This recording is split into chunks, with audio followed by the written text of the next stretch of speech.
So perhaps we could now have a look at the sitting trot, Kay, when you're ready. And you can do some movements if you want to, rather than just going around the school. For Monty's sake, we can just show him doing some lateral work, etc., if Kay feels he's ready. And I can describe then what her seat is actually doing. Monty's got a very good rein back now, really diagonal, really sinking his hindquarters.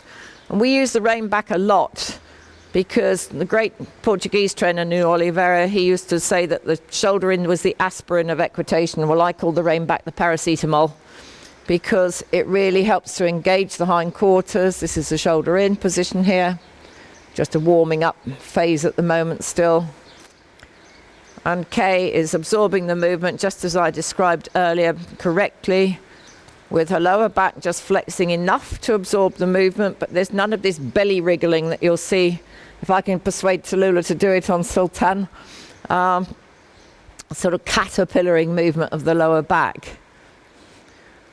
But at the same time, you know, her back is flexing to absorb the up and down movement. You will get some people who do teach sitting trot a little bit more in depth than the average instructor does. And they talk about instead the lower back remaining completely still.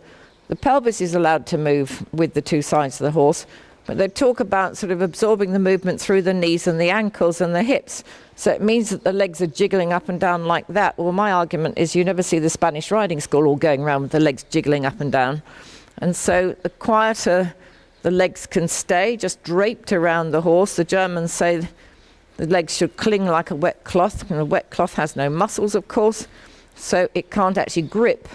But the actual just gentle clinging there, of course, he came a little bit up above the contact. So we'll look at that a little bit more tomorrow when we do the transitions.